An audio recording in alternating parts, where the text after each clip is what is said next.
name is Edinger, and today we're going to be talking about the top 5 most awkward situations you can be in every day. Let's get started. Number 5, you ever have one of those days where you're walking on a sidewalk, aka the pavement, and it's especially flat that day, you're reading your Kindle, you're not looking where you're going, and then all of a sudden, you just trip on nothing, just trip over your own feet out of nowhere, except it's not that awkward. What's awkward is what you do afterwards. If you're like me, when I trip in a really awkward situation, I like to play it off like, dude, I'm just dancing. So I'm just like, trip, yeah, what's up, guys? Yeah, just walking, enjoying my walk and my book. It's almost like I try and make these situations more awkward. Number 4, it's rush hour. You have to get to work. You have to take the underground. So you jump on the train, but you know what it's like during peak time. It's so busy. There is no room for you to get on the train, but you think, I can do this. I can make that little space mine. That'll be my little space. And you jump on, you're like, getting on. The doors close, they graze your buttocks.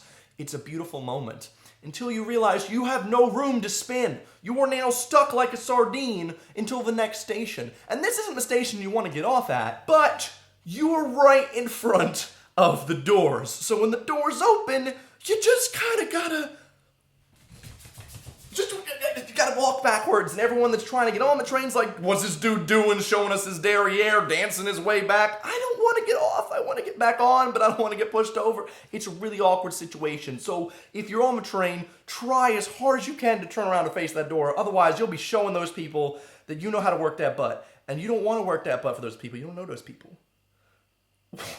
Number 3, so you're standing in a circle of friends. You know how it is. Maybe it's at the pub or it's before school. You just chat about anything, having a grand old conversation, and then you realize you have to go to the bathroom. Hold on, guys. I'll be right back to join on in this conversation. Hey, yeah, you go, Rebecca. You go to the bathroom. You come back. What has happened to the circle? The circle is closed. The doors are closed. There is a no-you zone there, and it's like, well, gonna join back, and they're just kind of having a really riveting conversation without you. So you're kind of standing there like a little cue, little hook of the cue, and you're just like, yeah, I know that situation that you're talking about. I'm in the circle, but you're not. You're awkward. You can't get back in the circle, and then you're like, what am I gonna do? So you do the next best thing. You one up the awkward. You take out your iPhone, and you're like, oh yes, I have to take this. It's a phone call. Yes, Mom, I would love to take the cats home with me. Yes. Oh, see you. Yeah. And yes, it's making the situation a little bit more awkward, but to be honest, I've used that trick so many times. Like, oh, yes, I have a phone call. I'm going to leave this bar now. Goodbye. Never happens. No, I've never actually had a phone call, because like I said in my last video, no one calls me. So that's the easy way to call me out on my bull. Number 2, making a reference that someone doesn't get. We all have had that situation where you're making a Lord of the Rings reference that the other person's just like, what? What is that? Oh, they're precious. I'm sorry, I'm not cultured. I've never seen Lord of the Rings. But I've had a situation where we were talking about TV shows, me and my friend Nadine. We're talking about Breaking Bad, which she also likes. So I assumed she knew my favorite quote, which was, of course, you're pussy. It's funny. I love that quote. Walter Jr. makes me laugh, him and his breakfast. Well, she didn't necessarily get the quote when I just pulled it out of thin air at her. And she just kind of stammered, like, and I'm like, we were just talking. She's like, yeah, okay, well, you have a nice night. I'm like, oh my God. She literally thinks I just called her a pussy.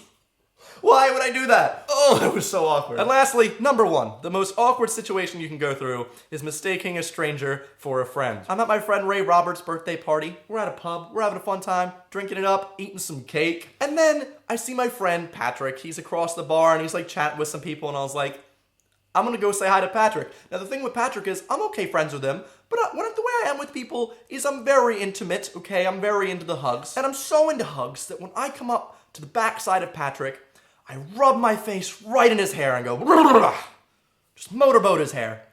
To which point Patrick turns around and he's no longer Patrick.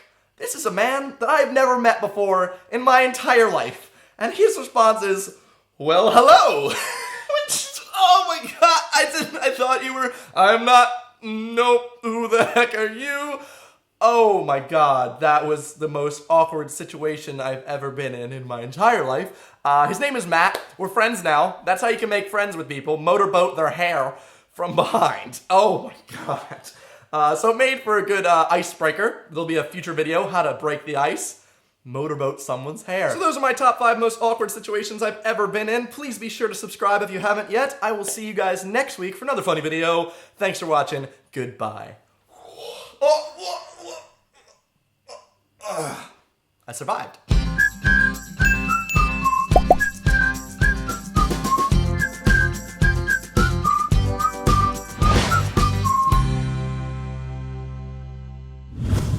It's just so awkward. I cannot believe I motorboated a stranger in the back with his hair. Okay, this is getting worse.